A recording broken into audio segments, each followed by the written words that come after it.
Well, today I'm out in the woods. There was fog earlier. I missed it. What a surprise. That happens. But there was still sun when I came out, but I was wandering around. Then I got a phone call, which ruined my day, and I struggled to get back into things. And yeah, the light is now just so harsh. It makes woodland photography really difficult. There was some atmosphere around, and I spent a long while trying to find an angle, perhaps on this copper beech. Struggled with that. The light was on, it's still on it, as you can see, but I couldn't find a way of getting that image to work. I wandered around an awful lot. I wandered around a lot with this silver birch down here. I did take a couple of pictures of it, but I don't think they terribly worked. But looking this way into the light for some time, where the atmosphere is really kicking through, again, there was kind of something that could have been there, but I didn't find it. And this is this is one of the things with woodland, isn't it? It's particularly difficult. Yeah, if you can have things made easier for you by having a bit of a nice bit of subtle light and some atmosphere, it's so much easier. And then I found these cones off the pine trees above us. There's a couple of fallen branches here, and there's a few cones. And what I got from that, on the back of the camera, I am so happy with it. It never plays out when I get it onto a bigger screen, of course, but we'll see. So I found a couple of compositions with this, and more than a couple in fairness, because I can really isolate this and turn this into what I feel is a really lovely shot. I've resisted the temptation to put a macro on because I don't need to get that close to it. In actual fact, I want it to be an environmental kind of image, so I don't want that macro, one-to-one detail. I don't think it warrants that as an image, but it really does work with a really soft background.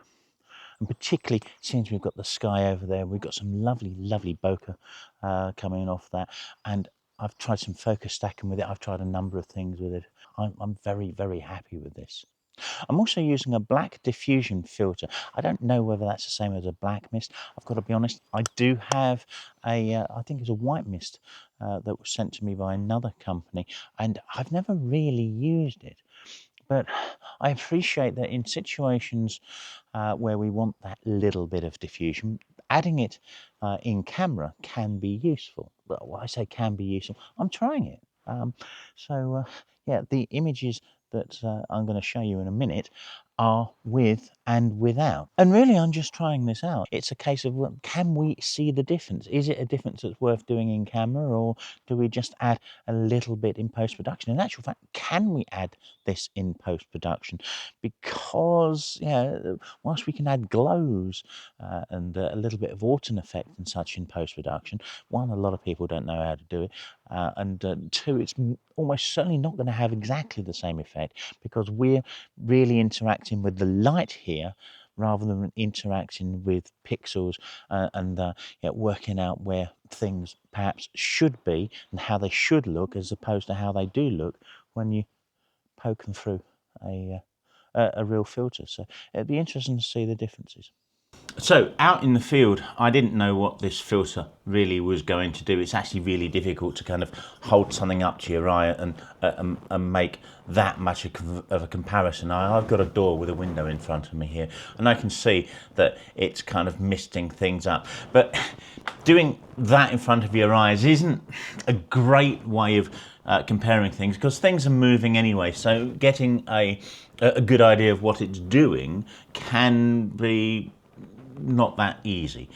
So I've got two images to show you. I've got an image with it and an image without it, and it's very clear to see which is which. I'm not sure which one I like more. I think I like both. I'm not too fussed over each one. And I don't know whether this is going to work. So if I place this in front of that, God, I'll have to get this right. Well, there we go. Now, yeah, apart from my fingers in the way, God, how scientific is this? Then look, does that make a difference to you? Yeah, I know my nose is bulging. I'm sorry. It's an interesting effect, and it does have the very obvious effect of reducing the contrast, which is something I tend to do quite a lot in edits in any case. I didn't spot it until I literally got the two images side by side on the screen, because they're actually focus stacks. So in order to look at these are also straight out of camera focus stacks, and what I mean by that is the camera has done the stacking, so I've just got a JPEG and I haven't edited them further. There's nothing wrong with straight out of camera JPEGs, so long as you understand what they're about. And if you don't understand what straight out of camera JPEGs are, I suggest you watch is it up there? I don't know which side it's on. Anyway, one of those videos back there. But quickly about this. This is a K&F black diffusion filter. Whether it's the same as a black mist, I don't know. It's one of those relatively new filter phenomenons, isn't it? But I think it provides a nice kind of feel to things. It's a slight dreaminess to an image from it. I don't know how often I'll use it. Like a lot of things, I'll probably forget to use it when it's probably more suitable for things, but it's available in a number of different sizes. This is the magnetic version, but if you don't have magnetic holders, you can buy it as a screw-on filter. And as ever, of course, there are links down below, so you can go and buy one and try it out if you would like. Of course, they're affiliate links, so you'll be supporting the channel as well as your own hobby if you were to go and buy one of those using those links. Anyway, I will show you these two images, and I hope that you like either or both of them.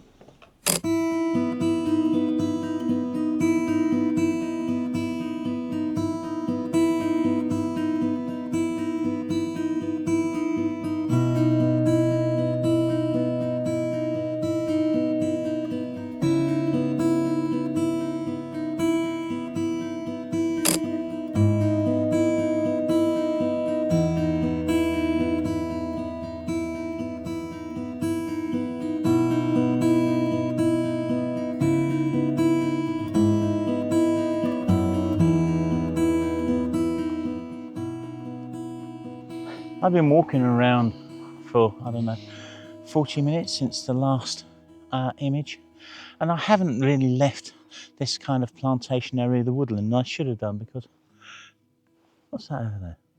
Oh, it's a cyclist. I thought it was something bounding through. I thought it was a deer. Yeah, I can often find these plantations, these pine plantations, so uninspiring, and every now and again there's just something that grabs your eye.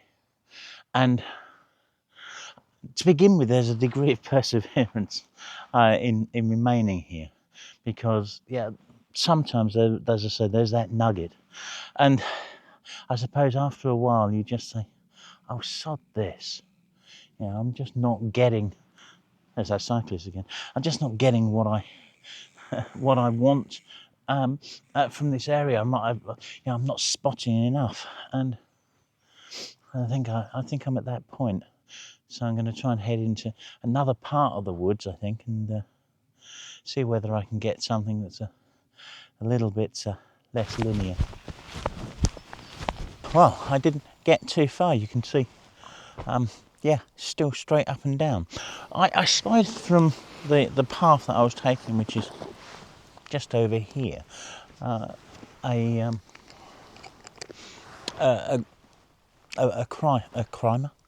climber going up a tree. Oh, sun's coming back out again. It was, oh heck, bear with me, bear with me. I've got to redo this because this is, yeah. Oh, that's better. Sorry about that. Come back to that in a moment.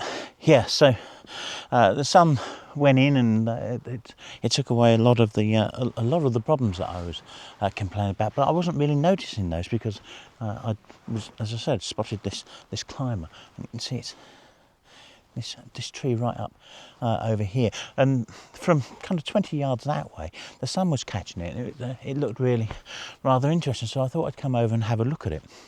And watching my feet, rather than quite where I was going, I came on this side of it, and I noticed this one. Yeah, that one there, coming and climbing up an adjacent tree, and it's a honeysuckle. I suppose no surprises really, but it's really beginning to, well, I say really, it's beginning to bud back into life for spring. And today's the meteorological first day of spring. Can I even say that? Meteorological first day of spring. And what better way to celebrate spring than by photographing spring? There's always something to photograph in the woods and the forests, even if it's not the woods and the forests themselves, or you know what I mean, the scenes of the woods and the forest. The widest, God, I need to get this right, don't I? Even if it's not the wider scenes of the woods and the forest itself. Have I even explained that right? Lord knows. I often revert to finding details in the woods because, well, frankly, it's easier, for me at least. I find spotting details and managing to capture them a whole lot easier than the big scenes. I'm fancying I might have another one here, although I don't quite know. I just like the way the light is capturing this bark here, but I'm probably wrong. So after surveying the tree a little bit, I found something far more interesting. It's up there.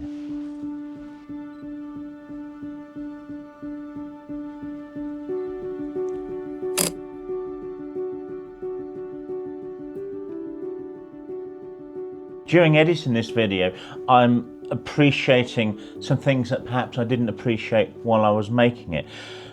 What it's really doing is it's highlighting a couple of things. Firstly, it's highlighting the fact that we can get complacent about the areas. There'd be lots of you out there that live in cities that don't have these wonderful woods and such around you, and therefore you might think, heck, I'd love to be there.